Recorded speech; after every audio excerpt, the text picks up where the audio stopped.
Good morning students.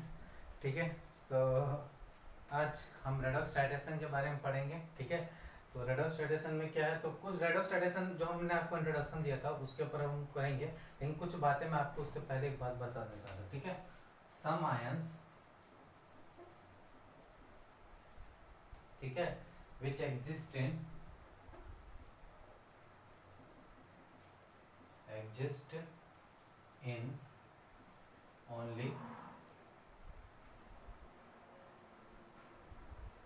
only two different oxidation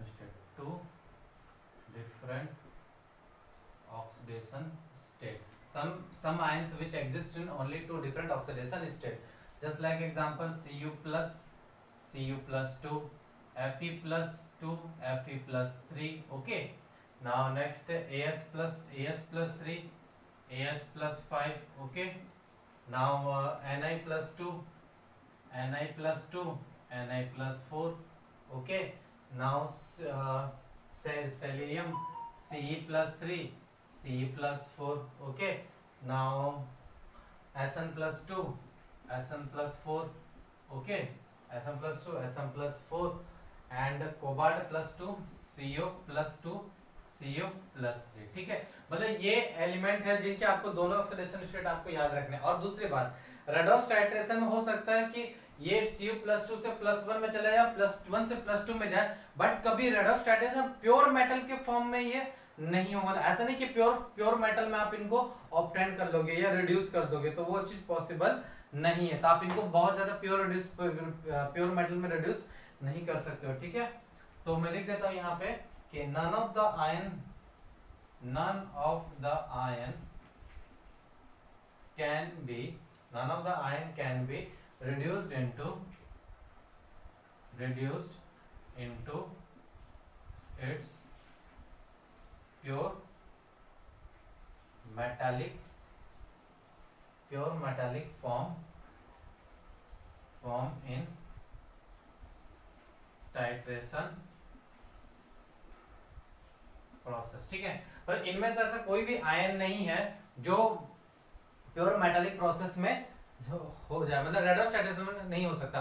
भले आप electrolysis process से आप इनको प्योर मेटल में ऑब्टेन कर सकते हो, बट रेडॉक्स टाइट्रेशन में ऐसा नहीं हो सकता। ठीक है, दूसरी इंपॉर्टेंट बात, ये इंपॉर्टेंट जरूर याद रखना है रेडॉक्स टाइट्रेशन में कि there is no effect of sulphate and phosphate ion. ठीक है, इन अ टाइट्रेशन प्रोसेस।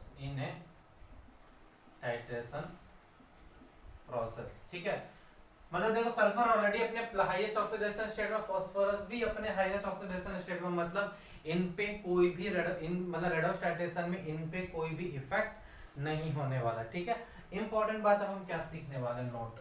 ठीक है, ये बहुत इंपॉर्टेंट पॉइंट है। ठीक है, ठीक है, specially advance point of view से वी कैन ऐड।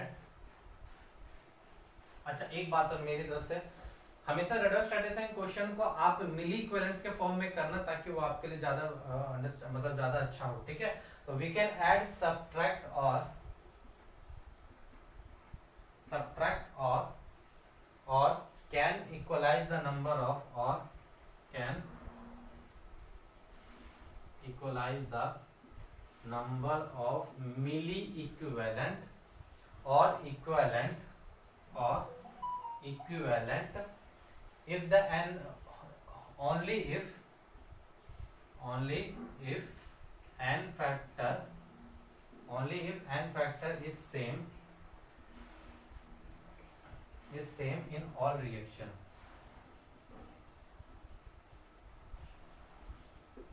ठीक है, मतलब हम किसी मिली इक्विवेलेंट का ऐड सब्ट्रैक्ट और इक्वल कर सकते हैं अगर उनका n फैक्टर सेम होना। अब कैसे करेंगे, इनके पीछे कंडीशन है, तो एक एक तीनों केसेस को मैं समझा रहा हूँ। ठीक है, बहुत इंपॉर्टेंट पॉइंट है, थोड़ा ध्यान से समझना इस चीज को। ठीक है, ध्यान से सुनना, बिल्कुल एकदम ऐसा नहीं कि एकदम मजाक में ले लो इस चीजों को, बहुत इंपॉर्टेंट है ये। ठीक है, केस 1। ठीक है, पहले मैं आपको एडिशन का सिखाऊंगा। ठीक है, सपोज करो ये कोई कंटेनर है, यहाँ पे A प्लस बी है, इसमें आपने क्या किया, C मिक्स कर दिया। C वो एलिमेंट है या वो सब्सटेंस है जो A और B दोनों के साथ रिएक्ट कर रहा है, मतलब सी जो है वो ए के साथ भी रिएक्ट करके प्रोडक्ट बनाएगा और बी के साथ भी रिएक्ट करके प्रोडक्ट बनाएगा, ठीक है। और आप देखो जब लॉ ऑफ इक्विवेलेंस लिखते हो तो लॉ ऑफ इक्विवेलेंस आप तभी लिख सकते हो जब वो रिएक्शन 100% कंप्लीट होगा। अगर लिमिटिंग रिएजेंट का कॉन्सेप्ट आ गया ना तो लॉ ऑफ इक्विवेलेंस कभी भी वैलिड नहीं होता बेटा वहां पे। तो ये चीजें थोड़ा दिमाग में रखिएगा कि लॉ ऑफ इक्विवेलेंस तभी आप अप्लाई कर सकते हो कि जब वो रिएक्शन 100% कंप्लीट होगा, ठीक है। लेकिन उसका तरीका, जब लिमिटिंग रिएजेंट का कॉन्सेप्ट आ गया और अगर उसमें सीक्वेंशियल रिएक्शन है या फिर कोई ऑक्सीडाइजिंग एजेंट उसके साथ रिएक्ट करवा दे तो आप भले लॉ ऑफ इक्विवेलेंस लगा सकते हो, कैसे लगा सकते हो वो भी हम देखेंगे, ठीक है। बट एक बात ध्यान रखना, लॉ ऑफ इक्विवेलेंस निकालने के लिए रिएक्शन 100% कंप्लीट होना चाहिए, ठीक है। तो अगर मैं क्या लिख सकता हूं, milli equivalent of C in first reaction, ये किसके बराबर हो जाएगा, मिली इक्विवेलेंट ऑफ ए, क्योंकि ऑब्वियस समझ है रिएक्शन 100% कंप्लीट है तो इनका मिली इक्विवेलेंस बराबर होगा। क्या मैं लिख सकता हूं, milli equivalent of C in second reaction is बराबर क्या होगा, मिली इक्विवेलेंट्स ऑफ बी, ठीक है। तो क्या मैं ऐसा लिख सकता हूं, milli equivalent of C total जो होगा वो होगा milli equivalent of A plus milli equivalent of B, ठीक है। इसका मतलब आप तभी इस दो को जोड़ सकते हो जब इन दोनों में एन फैक्टर क्या हो, सेम हो। दोनों रिएक्शन में सी का एन फैक्टर क्या हो, सेम हो, अदरवाइज आप नहीं जोड़ सकते हो, ठीक है। केस 2 की बात कर रहा हूं मैं, ठीक है, केस 2 की। अब सपोज करो कि अभी यहां पे जैसे सपोज करो a प्लस बी है, कोई a प्लस बी रिएक्ट होकर कोई मेरा क्या बना रहा है, कोई प्रोडक्ट बना रहा है, ठीक है। लेकिन यहाँ पे अब b जो है मेरा एक्सेस में ले लिया, ठीक है, b मैंने क्या लिया एक्सेस में, तो b जो लेफ्ट बचा है, सपोज करो जो b जो लेफ्ट बचा है वो b जो होगा वो b को मैंने c के साथ रिएक्शन करा है, बात समझना। वो जो a और b का मैंने रिएक्शन करा है, b मेरा एक्सेस में था, जो b बच गया, जो अनरिएक्टेड पार्ट है, उस अनरिएक्टेड पार्ट या लेफ्ट पार्ट को मैंने c के साथ रिएक्शन करा है। और इस चीज को हम बोलते हैं बैक टाइट्रेशन बोलते हैं। क्या बोलते हैं हम इसको, बैक टाइट्रेशन। बैक टाइट्रेशन का मतलब होता है to know the left quantity of the reagent by doing another titration, ठीक है। तो ये भी कोई प्रोडक्ट बनाया तो इसी को हम क्या बोलते हैं, बैक टाइट्रेशन बोलते हैं। क्या बोलते हैं, बैक टाइट्रेशन। लिख देता हूं मैं यहाँ पे, to know the left quantity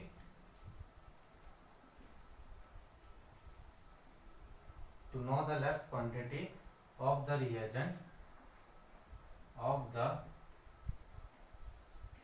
reagent by doing another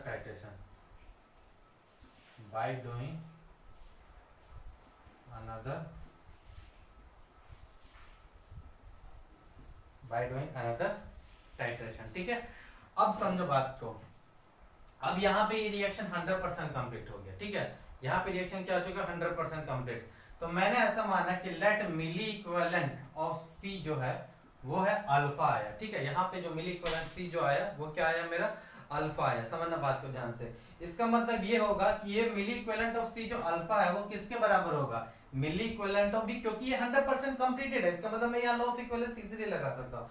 इसका मतलब मिली इक्विवेलेंट ऑफ बी, ये कौन सा है, लेफ्ट, ये कौन सा, मिली इक्विवेलेंट ऑफ बी लेफ्ट, ठीक है। लेट मैंने क्या माना कि लेट यहाँ पे कि milli equivalent of be taken, जो टोटल लिया था मैंने वो है मेरा मान लो बीटा। वो टोटल मैंने मिली इक्विवेलेंट कितना लिया था, मिली इक्विवेलेंट का दो ही तरीका होता है, number of moles, number of millimoles into n factor या मोलरिटी इनटू वॉल्यूम, जो कि ml में होना चाहिए, ठीक है। तो ये मेरा क्या होगा, बीटा टेकन। तो अगर मैं बात करूं milli equivalent of B reacted actually में कितना होगा, मतलब ये टोटल लिया था, टोटल में से बचा इतना, तो टेकन में से लेफ्ट सब्ट्रैक्ट कर दूंगा तो मेरा क्या हो जाएगा, टेकन मैंने कितना लिया, बीटा में से अल्फा सब्ट्रैक्ट कर दिया, तो ये मेरा इतना पार्ट रिएक्ट करेगा इसके साथ। मतलब जो पार्ट इसके साथ रिएक्ट करे, ए का तो 100% रिएक्शन हुआ ना, इसका मतलब what is the milli equivalent of ए।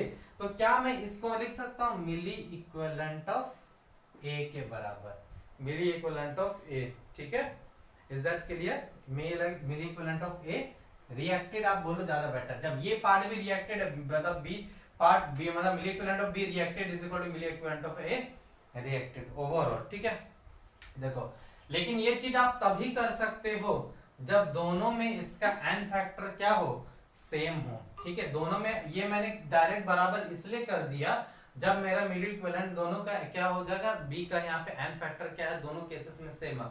अब यदि मान लो अगर केस सेम नहीं होता तब क्या करते थे, ठीक है, कोई बात नहीं, सबके ऑप्शन है। लेट यहाँ का n फैक्टर n1 हो जाएगा, यहाँ का n फैक्टर n2, मैंने ऐसा माना, ठीक है। तो ऐसा समझो अब हम मिली इक्विवेलेंट से नहीं चले, कभी भी जब देखो ये केसेस तब होंगे ना, ये केसेस तब आप बराबर कर सकते हो, यहाँ पे भी केस तब बराबर कर सकते हो जब नंबर ऑफ n फैक्टर किसी उसी सब्सटेंस का सेम हो, लेकिन अगर अलग अलग हो तब आप मिली मोल से चलो, ठीक है। अगर मैं बात करूं मिली मोल्स ऑफ बी, लेफ्ट की बात कर रहा हूं मैं, ठीक है, तो लेफ्ट किसके बराबर हो जाएगा, अल्फा, ये इक्विवेलेंस, तो इक्विवेलेंट का फॉर्मूला क्या होता है, इक्विवेलेंस का फॉर्मूला होता है मिलीमोल्स इनटू n फैक्टर। तो इक्विवेलेंस को मिली इक्विवेलेंट को मैंने अगर n फैक्टर से डिवाइड किया तो मिलीमोल मिलेगा मुझे, तो मिलीमोल को अगर मैंने n फैक्टर, इसका n फैक्टर कितना है, n2 है, लेट इसका n फैक्टर कितना है, n2 आ गया, ठीक है। और मुझे ओवरऑल निकालना ए के बारे में, मुझे निकालना ए का, मेरा टारगेट है ए के बारे में। अगर मैं बात करूं मिलीमोल्स ऑफ बी टेकन की बात कर रहा हूं, तो भैया बीटा मेरा उसका मिली इक्विवेलेंट था और उसका n1 क्या हो जाएगा, मेरा n फैक्टर हो जाएगा, ठीक है। तो इसका मतलब मिलीमोल्स ऑफ बी रिएक्टेड कितना हो जाएगा, इसमें से इसको क्या कर दो, सब्ट्रैक्ट कर दो, मतलब क्या हो जाएगा, beta by n1 minus alpha by n2, ठीक है। और अगर मैंने सपोज करो, अगर मैंने ये तो मेरा क्या था मिली, मैं सपोज करो अगर ये मिली मोल्स था, अगर मिली इक्विवेलेंट की बात करता बी रिएक्टेड, तो ये मेरा मोल्स हो जाएगा n1 minus alpha by n2। और अब ये मेरा क्या है, मेरा मिली मोल्स है, और मिली इक्विवेलेंट बराबर क्या होगा, मतलब milli equivalent of B reacted मतलब क्या, मिली मोल्स इनटू n फैक्टर। और n फैक्टर क्या, जिस रिएक्शन की बात कर रहे हो उसी रिएक्शन का आप n फैक्टर यूज करो। तो आपने बात किस रिएक्शन की करी है, पहले रिएक्शन की बात करी, मतलब बी का दो रिएक्शन है, फर्स्ट रिएक्शन और सेकंड रिएक्शन, तो जिस रिएक्शन की आप बात करोगे उसी रिएक्शन का n फैक्टर लेना पड़ेगा। तो मैंने बात करी रिएक्टेड वाला पार्ट तो ऊपर में, नीचे वाला पार्ट कौन सा, लेफ्ट वाला पार्ट है, तो रिएक्टेड वाले के लिए n फैक्टर कितना, n1 है, और यही किसके बराबर होगा, milli equivalent of A reacted की बात हो जाएगी, ठीक है। तो ये भी केसेस हमने सीखी कि कैसे n फैक्टर डिफरेंट होने की वजह से चीजें चेंजेस हो जाती है, ठीक है। केस 3 की बात करता हूं मैं, ठीक है, केस 3 की बात कर रहा हूं, ठीक है। सपोज करो a plus B tends to give c plus D, ठीक है। अब जो d यहाँ पे फॉर्म हुआ वो d यहाँ पे रिएक्ट कर रहा है e के साथ जो दे रहा है f प्लस g, और g यहाँ पे फॉर्म हुआ वो g रिएक्ट कर रहा है यहाँ पे h के साथ जो प्रोडक्ट बना रहा है, कोई प्रोडक्ट बना रहा है, ठीक है, क्या कर रहा है, कोई प्रोडक्ट बना रहा है, ठीक है।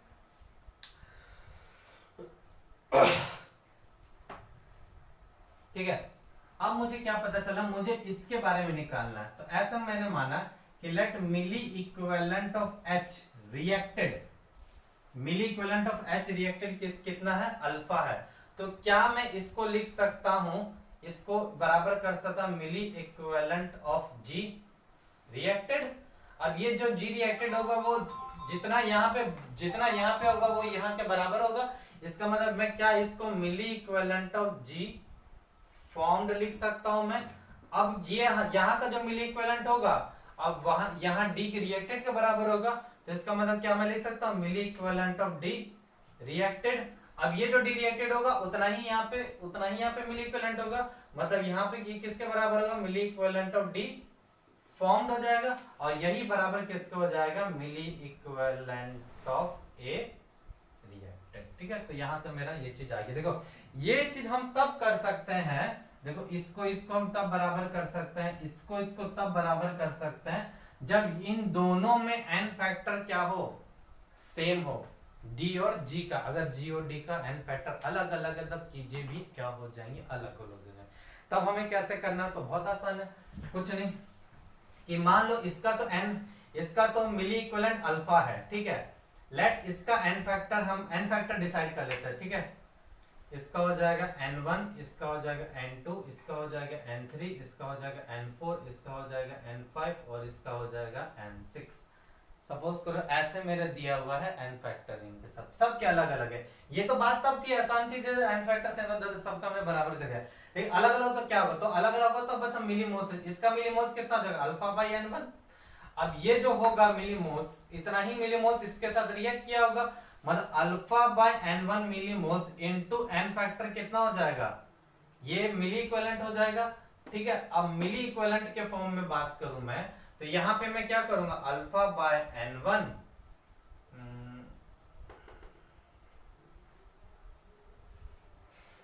एक मिनट,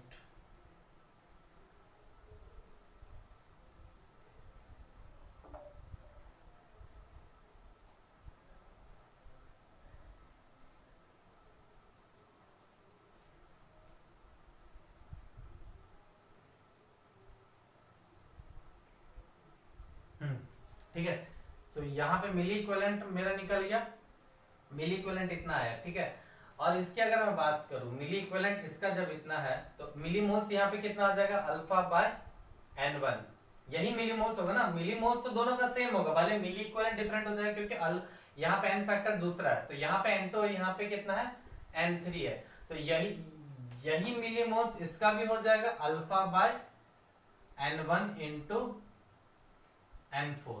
ठीक है, और यही मिलीमोल्स यहाँ पे भी हो जाएगा, तो alpha by n1 into n5 और यहाँ पे alpha by n1 into n6। ठीक है, तो इस तरीके से हम क्या कर सकते हैं, इनके मिलीमोल्स निकाल करके हम इनका क्या कर सकते हैं रिएक्शंस करवा सकते हैं। ठीक है, तो यहाँ तक आई होप सो चीजें आपको समझ में आई होंगी।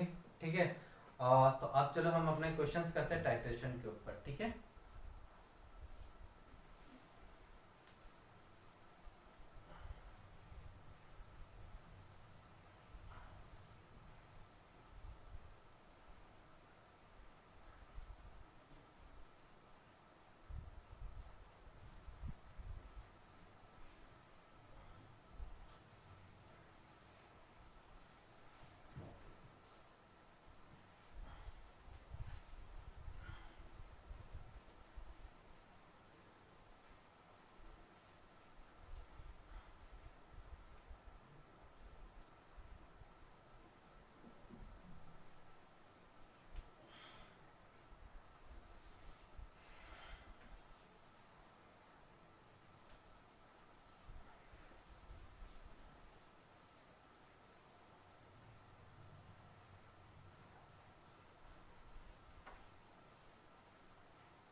टाइट्रेशन की बात करते हैं। ठीक है, फिर से एक शॉर्ट फॉर्म में मैं ले लेता हूँ। ठीक है, हम क्या करते हैं, कोई वाटर है, कोई ए सैंपल है। ठीक है, कोई सैंपल ए है, उसको हमने क्या किया वाटर में डिसॉल्व कर दिया, क्या किया डिसॉल्व करके एक सॉल्यूशन बना लिया। ठीक है, अब वो ये सैंपल मेरे अननोन क्वांटिटी है। ठीक है, ये सैंपल तो अननोन क्वांटिटी को हम किस में लेते हैं, बीकर में लेते हैं। ब्यूरेट से हम क्या करेंगे, इसको क्या करेंगे एक एक कर चीज के हम क्या करेंगे टाइट्रेशन कराएंगे ब्यूरेट में, जो कंसंट्रेशन नोन होता है। लेट मैंने यहाँ पे कोई कंसंट्रेशन बी लिया, कोई सॉल्यूशन लिया जिसका कंसंट्रेशन तो m है। ठीक है, आफ्टर और ये टाइट्रेशन हमें तब तक कराना है जब तक बी एक पूरा का पूरा रिएक्ट नहीं कर जाए तब तक। और यहाँ पे हम क्या करेंगे 2-3 बूंद इंडिकेटर डालेंगे। इंडिकेटर का काम क्या होगा, वो जैसे द रिएक्शन कंप्लीट होगा तो अपना कलर चेंज कर देगा। तो इसका मतलब आफ्टर द रिएक्शन जो वॉल्यूम फाइनल मिला कि जितना वॉल्यूम बी का यूज हुआ, तो volume of B added, volume of B added let is equal to V M L, इतना यूज हो गया। ठीक है, इसका मतलब ये होगा कि a plus B complete react करके क्या बनाएगा, प्रोडक्ट बनाएगा, इतना वॉल्यूम फाइनली उसने यूज किया। ठीक है, तो कहीं ऐसा दिखा रहा है कि when the reaction was 100% completed, तो याद रखना इस बात को, when the reaction was 100% completed, when the reaction was 100% completed, we say, ठीक है, हम क्या बोलेंगे कि A was titrated with B, A was titrated with B। ठीक है, किसी न्यूमेरिकल में जब फलाना X is titrated with B, मतलब वो रिएक्शन 100% क्या हो चुकी है, कंप्लीट हो चुका है। या हम इसको क्या बोलेंगे कि A on titration with B, या तो हम ऐसे बोलेंगे इसको, ठीक है, या हम बोलेंगे A require M and V ml of B। अगर इन तीनों सेंटेंस में से कोई एक सेंटेंस जो न्यूमेरिकल में आ गया तो समझ लेना कि यहाँ पे 100% टाइट्रेशन की वो बात कर रहा है। किसकी बात कर रहा है? 100%। अब यहाँ पे जो रिएक्शन होगा, रिएक्शन किस टाइप का होगा? देखो अब यहाँ पे रिएक्शन भी बहुत बड़ा फैक्टर। देखो रिएक्शन दो ही टाइप का, एक होगा आपका नॉन रेडॉक्स रिएक्शन। क्या होगा? Non redox reaction. Non redox reaction मतलब जैसे क्या होगा? एसिड बेस टाइट्रेशन, ठीक है। एसिड बेस टाइट्रेशन आपका क्या होता है बेटा? नॉन रेडॉक्स रिएक्शन होता है। या प्रेसिपिटेट टाइट्रेशन जो होता है वो क्या होता है? नॉन रेडॉक्स रिएक्शन में आता है, ठीक है। और ये चीजें हम कहाँ पढ़ेंगे? आयनिक इक्विलिब्रियम पढ़ेंगे, ठीक है। हमारे लिए मेन फंडा किसका है? रेडॉक्स टाइट्रेशन का। किसका है? रेडॉक्स टाइट्रेशन का है, ठीक है। रेडॉक्स टाइट्रेशन में आपको कुछ नहीं करना, milli equivalent of A is equal to क्या होगा? Milli equivalent of B. लेकिन तभी कर सकते हो जब ये 100% टाइट्रेशन कंप्लीट हो, ठीक है। क्या मिली इक्विवेलेंट ए को मैं लिख सकता हूं? मिली इक्विवेलेंट ऑफ, लेट इसका मैंने W2 इस सैंपल का वेट, W2 इसका कितना है? सैंपल का वेट है, ठीक है। और मुझे इसका वेट निकालना है कि यहाँ पे कितना वेट मैंने यूज किया है, ठीक है। हाँ, तो पहले मैं मोलरिटीज की बात करूं तो इसके मिली इक्विवेलेंट को मैं कैसे लिखूंगा? मोलरिटी इनटू VmL, ठीक है। और इनटू क्या मैं लिखूंगा इसका? n factor. VmL में तो already molarity into volume into n factor, ये इसका मिली इक्विवेलेंट हो गया। अब इसकी मैं बात करूं, लेट इसका m मोलर मास है, तो A इसका जो वेट मैंने लिया वो W लिया। लेट यहाँ पे जो एक मैंने डिसॉल्व किया वो W ग्राम मैंने डिसॉल्व किया। टोटल वेट सैंपल का W2 ग्राम था। समझो बात को, सैंपल का वेट W2 ग्राम था, उसमें से मैंने एक पार्ट लिया W ग्राम। कितना लिया? W ग्राम, ठीक है। और जिसका मोलर मास m है, ये मेरा मोल्स आ गया। मोल्स इनटू 1000 मिलीमोल्स और into n factor, into n factor, n1 मान लेता है इसका n फैक्टर, लेट इट है। तो यहां से आपको क्या करना है? W कैलकुलेट कर लो। और परसेंटेज अगर प्योरिटी पूछे, परसेंटेज प्योरिटी, तो कुछ नहीं भैया, टोटल आपने W2 लिया था जिसमें W पार्ट ही क्या क्या रिएक्ट किया, इनटू 100 कर दो। तो इस टाइप के क्वेश्चन ओवरऑल आपके परसेंटेज प्योरिटी में पूछे जाते हैं, ठीक है। तो बहुत ज्यादा घबराने की जरूरत नहीं है, आसान से क्वेश्चंस भी आते हैं, ठीक है। तो आई होप से यहाँ तक आपको समझ में आ गया होगा। तो क्वेश्चंस करेंगे तो आपको बेटर समझ में आएगा। तो लिखते देते हैं 10 gram of 10 gram mixture of CuS and Cu2S, CuS and Cu2S was treated with 100 ml, was treated with 100 ml of 1.25 molar K2Cr2O7, K2Cr2O7, the SO2 gas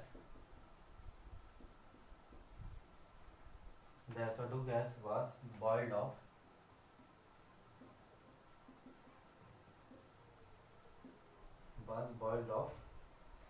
the excess of oxidant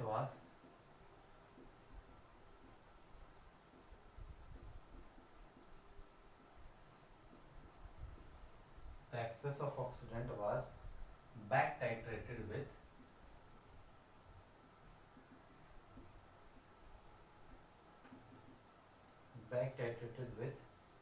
50 ml of Fe+2 solution, ठीक है। Full stop. 25 ml of same Fe+2 solution, 25 ml of same Fe+2 solution required 0.875 molar and 20 ml of acidic KMnO4, 0.875 molar and 20 ml of KMnO4। ठीक है, find out percentage by mass, find out percentage by mass of CuS present in.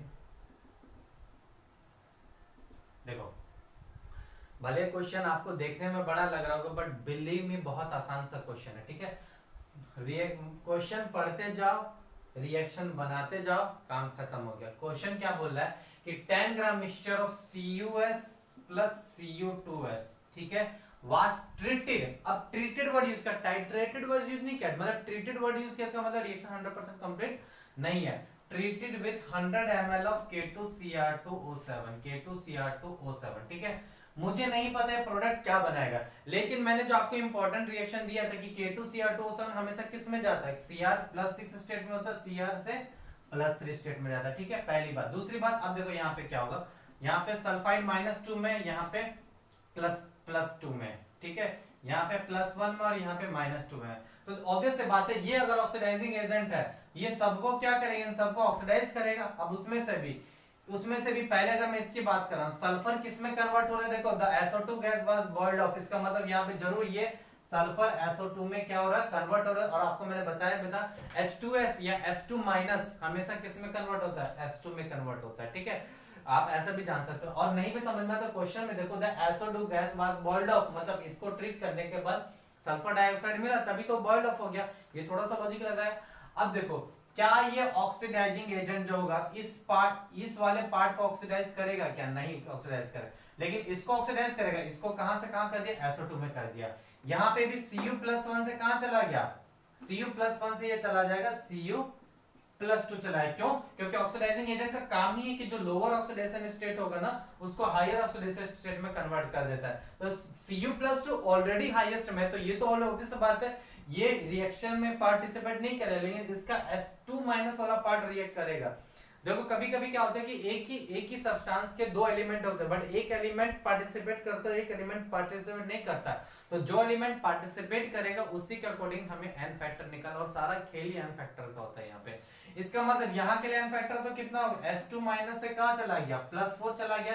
कितने का n factor आया, 6 का change आया। यहाँ पे +1 से +2 चला गया, कितने का चेंज आया, 1 का, कितने आइटम के लिए, 2 के लिए। और अगेन S2- से S+6 का, तो यहाँ पे टोटल n फैक्टर कितना हो जाएगा, 8 हो जाएगा। यहाँ पे अगेन और n फैक्टर कितना हो जाएगा, 6 हो जाएगा। ठीक है, यहाँ तक समझ में आए। अब क्या बोल रहा है, द एक्सेस ऑफ ऑक्सीडेंट, मतलब ऑक्सीडाइजिंग एजेंट को ही बोला जाता है, was back titrated with again K2Cr2O7 को बैक टाइट्रेटेड किया गया किसके साथ, Fe+2 के साथ। अगेन मुझे नहीं पता रिएक्शन क्या होगा, लेकिन एक बात तो मैं श्योर हूं, क्योंकि Fe+3 में कन्वर्ट होगा और ये Cr+6 से कहां चला जाएगा, Cr+3 में चला जाएगा। ठीक है, अब उसने क्या बोला है कि ये 50 ml यूज किया है। ठीक है, लेकिन इसका कंसंट्रेशन नहीं दिया, लेकिन कंसंट्रेशन नहीं देके उसने क्या कर दिया, उसने एक और इक्वेशन बना दी कि भैया सेम सॉल्यूशन, सेम देखो, फिर उसने क्या बोला विद 50, तो क्या बोला 25 ml ऑफ सेम सॉल्यूशन, मतलब Fe+2 का अगेन उसने किसके साथ रिएक्शन करा दिया, KMnO4 के साथ रिएक्शन करा दिया। तो ये तो अगेन Fe+2 किस में कन्वर्ट हो जाएगा, +3 में कन्वर्ट हो जाएगा, क्योंकि ऑक्सीडाइजिंग एजेंट का काम ही होता है अस को इक में कन्वर्ट करना। और Mn+7 से कहां चला जाएगा, Mn+2 में चला जाएगा। मुझे पूरे रिएक्शन की जरूरत नहीं है, हमें इनऑर्गेनिक नहीं पढ़नी है, हमें सिर्फ टूटी फूटी रिएक्शन आनी चाहिए कि कौन सा किस में कन्वर्ट हो रहा है, दैट्स इट, इतने में काम हो जाएगा। अब यहाँ पे क्या बोला है कि 25 ml of same Fe+2 require 0.87 require, देखो रिक्वायर्ड वर्ड आ गया ना, रिक्वायर्ड वर्ड आ गया, मतलब ये रिएक्शन 100% कंप्लीट हो रही है। इसका मतलब इसका इक्विवेलेंट बराबर में क्या कर सकता है, इक्विवेलेंट ऑफ Fe+2 बराबर हो जाएगा इक्विवेलेंट ऑफ KMnO4। ठीक है, इक्विवेलेंट ऑफ इसका Fe+2, इसको मैं क्या लिख सकता हूँ, n फैक्टर कितना हो जाएगा 1, मोलरिटी मुझे नहीं पता, लेकिन इसका वॉल्यूम कितना दिया 25 ml। ठीक है, इसका कितना दिया हुआ 0.875, 0.875 इंटू n फैक्टर 5, ये नॉर्मलिटी हो गया, इंटू वॉल्यूम कितना हो जाएगा मेरा, इंटू वॉल्यूम चला जाएगा इसका 20 ml, कितना चला जाएगा 20 ml। तो ये कितना आ जाएगा, यहाँ से m कंसंट्रेशन, मतलब इसका जो, क्योंकि सेम सॉल्यूशन है तो कंसंट्रेशन सेम होगा, भले उसमें वॉल्यूम डिफरेंट ले लिया। तो यहाँ से जो इसका वॉल्यूम आता है वो आता है 87.5 डिवाइडेड बाय 25। इतना का ही इसने यहाँ पे यूज किया होगा, मतलब इसका कंसंट्रेशन मुझे मिल गया 87.5 डिवाइडेड बाय 25।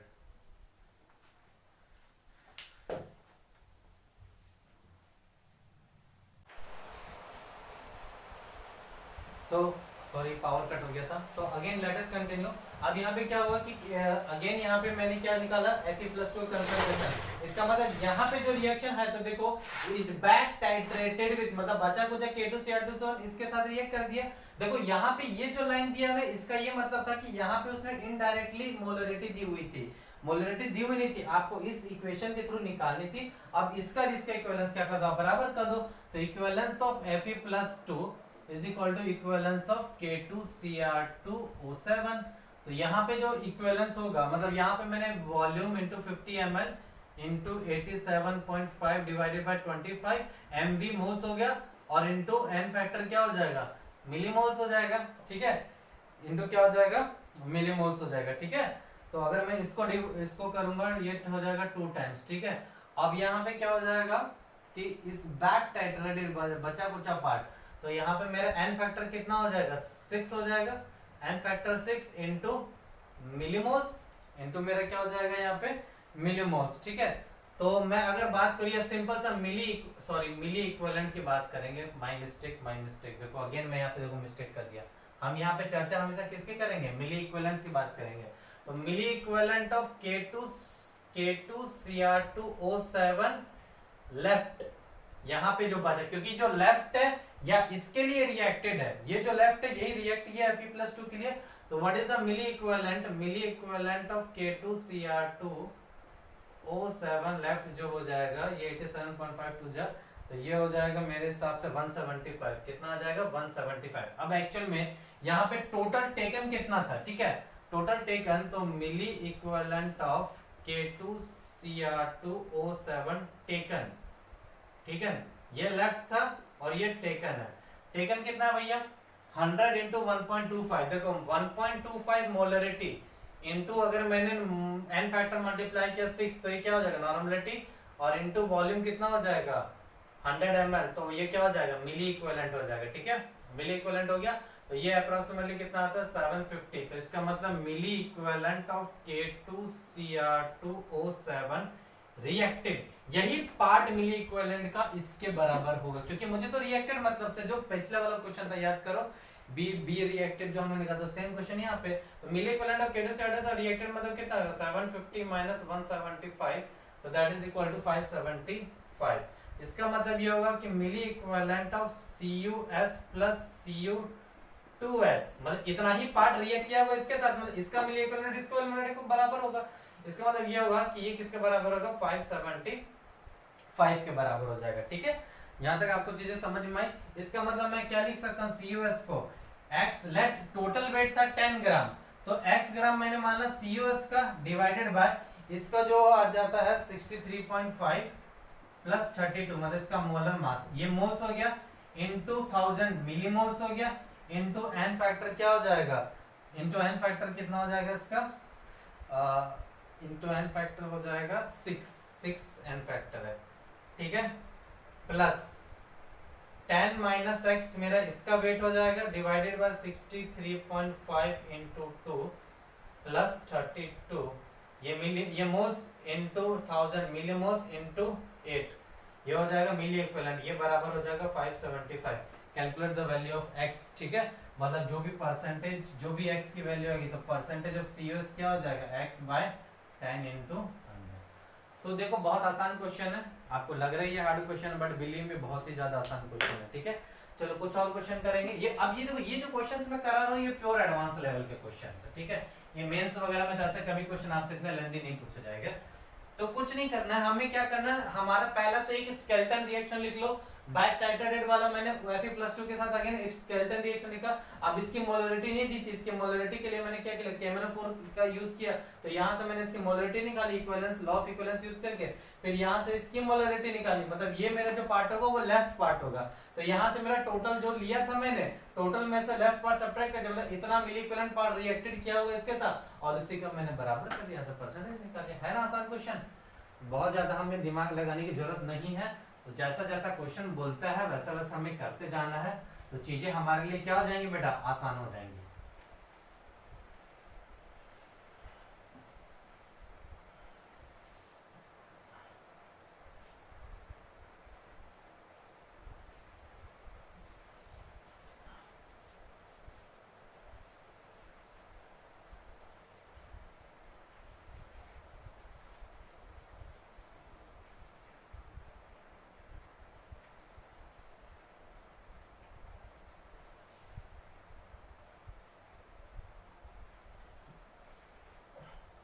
ठीक है, कुछ और क्वेश्चन करते हैं। 2 gram FeSO4 are made to react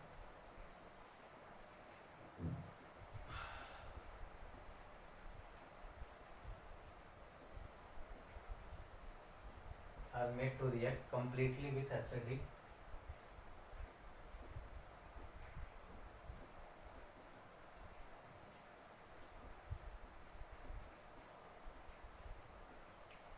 KMnO4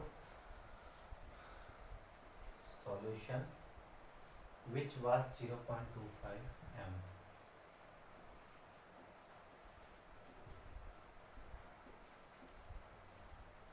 What volume of KMnO4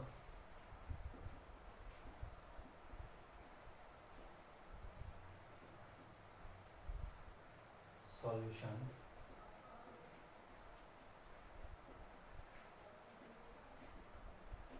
will require for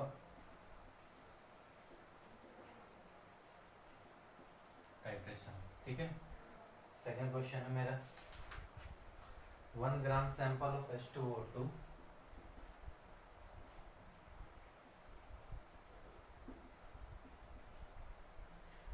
solution containing X%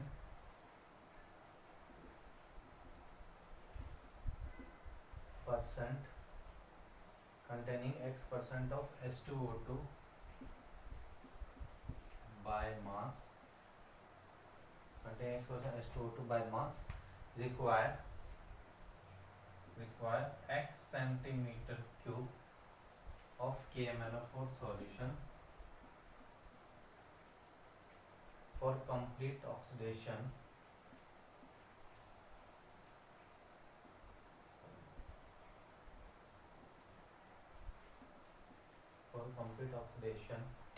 under acidic condition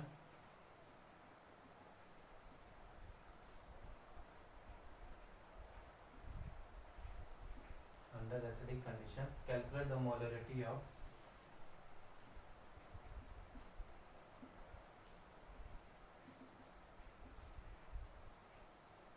KMnO4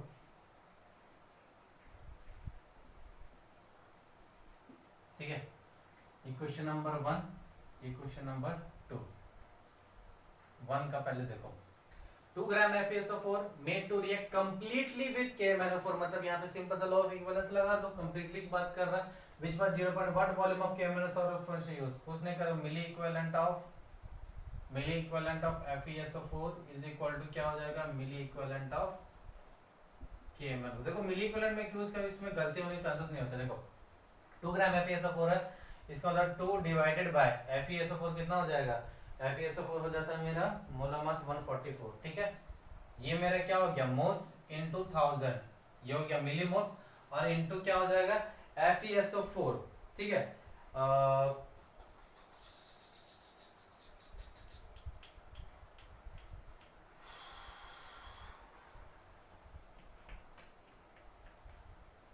अच्छा सॉरी माय मिस्टेक, यहाँ पे FeC2O4 है, FeC2O4 है, ठीक है।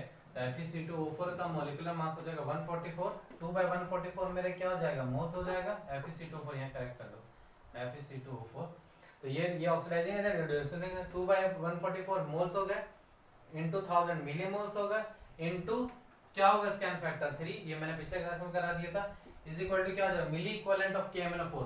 तो मिली इक्विवेलेंट ऑफ मोलरिटी दी हुई है 0.25 मेरा क्या हो गया molarity into KMnO4 acidic medium में एन फैक्टर कितना 5, नॉर्मलिटी इनटू वॉल्यूम उसने पूछा है, तो calculate the value of V यहां पे। ठीक है, आप मुझे सेंड करोगे सॉल्यूशन इसका आंसर नंबर 2। ठीक है, 1 gram sample of H2O2 solution containing X% of H2O2 by mass. ठीक है, 1 ग्राम सैंपल में 1% बाय मास वो प्रेजेंट है, require X centimetre cube of KMnO4 complete oxidation under acidic case. Again तो यहाँ पे मैं क्या करूंगा मिली इक्विवेलेंट ऑफ H2O2 बराबर क्या हो जाएगा मिली equivalent of KMnO4।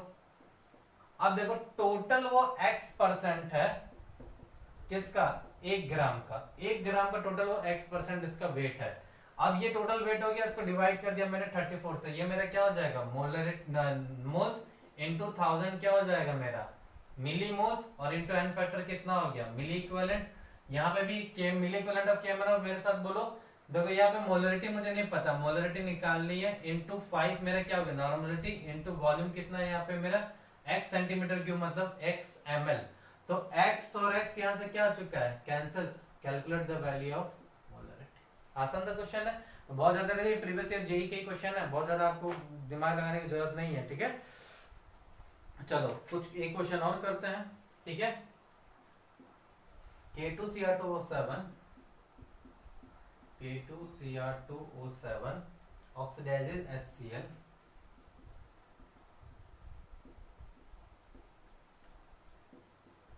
into Cl2 which oxidizes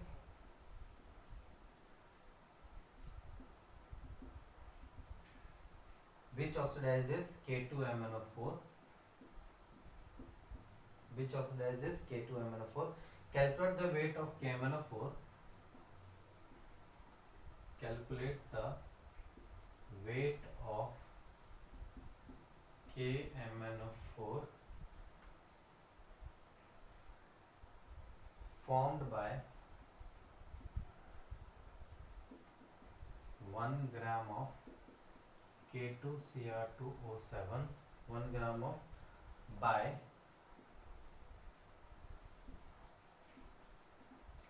reacting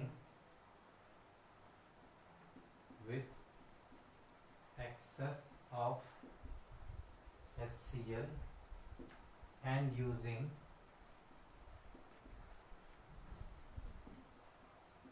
entire Cl2 for oxidation of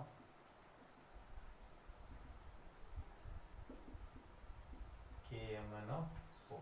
ठीक है, देखो ये क्वेश्चन को बहुत ध्यान से समझो। ठीक है, ये क्वेश्चन जब पढ़ोगे तभी आपको समझ में आएगा, जब ये समझ में आएगा नहीं। ठीक है, ठीक है, क्या बोल रहा है K2Cr2O7 ऑक्सीडाइज किया गया। ठीक है, पहले रिएक्शन लिखो, K2Cr2O7 को क्या कर रहे हैं हम लोग HCl के साथ ऑक्सीडाइज कर रहे हैं। तो ये किस में कन्वर्ट हो रहा है Cr+6 से कहां चला गया +3 चला जाएगा और ये Cl2 में कन्वर्ट हो जाएगा। ठीक है, which Cl2 which oxidizes K2MnO4। अब क्या कर रहा है Cl2 क्या कर रहा है K2MnO4 को ऑक्सीडाइज कर रहा है, मतलब ये वाला पार्ट इस वाले पार्ट को ऑक्सीडाइज कर रहा है। ठीक है, अब किसमें कन्वर्ट हो रहा है calculate the weight of KMnO4 formed by 1 gram of K2Cr2O7 by reacting with excess of HCl and using entire Cl2 for the oxidation of KMnO4 for the oxidation of K2MnO4 not KMnO4 K2MnO4 मतलब 1 ग्राम K2Cr2O7 से जो मैंने HCl react करवाया। ठीक है, और उससे जो Cl2 यूज हुआ वो Cl2 पूरा का पूरा यूज हो जाएगा ऑक्सीडेशन को K2MnO4 के लिए, और मुझे प्रोडक्ट क्या मिल रहा है KMnO4 मिल रहा है। तभी तो इसके ऑक्सीडाइजिंग करने से यहाँ पर प्रोडक्ट क्या मिल रहा है KMnO4। थोड़ा हिंदी में समझिए कि यहाँ से जो बोल क्या रहा है कि मुझे वो वेट बताइए KMnO4 का जो मिल कहां से रहा है कि 1 ग्राम K2Cr2O7 को बाय रिएक्टिंग मतलब जिसको मैंने रिएक्ट कराया एक्सेस HCl से, और जो Cl2 बना और वो ऑक्सीडेशन यूज हुआ एंटायर KMnO4 के लिए। एंटायर ऑक्सीडेशन फॉर मतलब पूरा का पूरा Cl2 ऑक्सीडाइज कर दिया K2MnO4 का।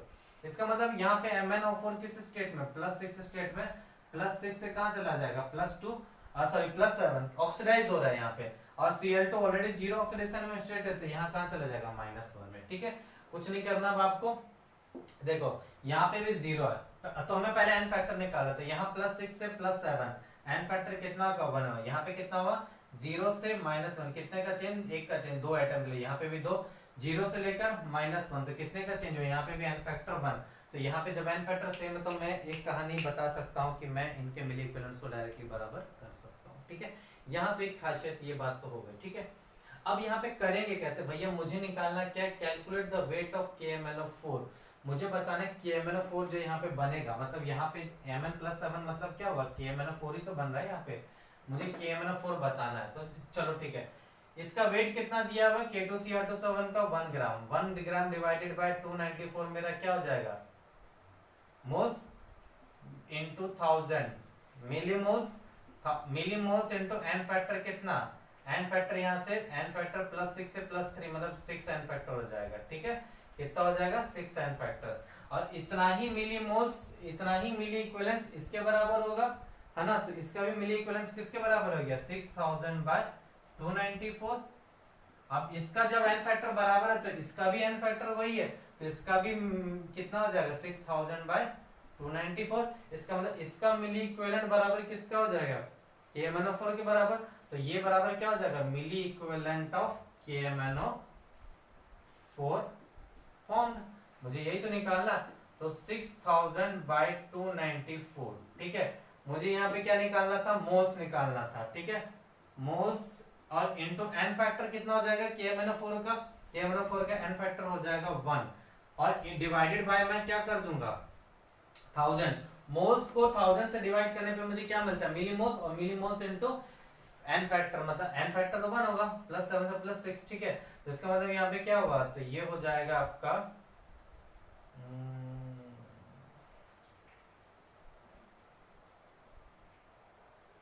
Sorry my mistake. ठीक है, ये मिली इक्विवेलेंट ऑफ इसके बराबर हो गया।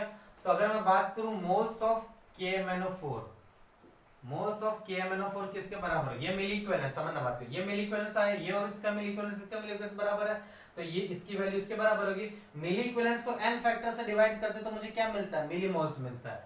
मिली इक्विवेलेंस को n फैक्टर से मैंने क्या किया, डिवाइड कर दिया, तो मेरा क्या हो गया, मिली मोल्स, ये मोल्स आ गए मेरे। ठीक है, सॉरी ये मिली मोल्स है, मिली मोल्स को मैंने क्या, मुझे किस में कन्वर्ट करना, मोल्स में, तो मिली मोल्स को मैंने मोल्स में कन्वर्ट करने के लिए क्या 1000 से डिवाइड करूंगा, तो ये और ये क्या हो जाएगा, मेरा कैंसिल हो जाएगा। तो व्हाट इज द वेट पूछा ना, तो वेट बराबर हो जाएगा 6 बाय 294 इंटू KMnO4 का होता है मेरा 158। क्या यहाँ से मेरा इसका आंसर आएगा, हाँ या ना। ठीक है, तो ओवरऑल मेरा ये स्टोरी था इसका। ठीक है, बाकी चीजें हम कल करेंगे। तो ये अच्छे लेवल क्वेश्चन थे, इसको 1-2 बार प्रैक्टिस करिए, 1-2 बार देखिए, कोई दिक्कत नहीं। ठीक है, बाकी चीजें कल करते हैं। Thank you very much.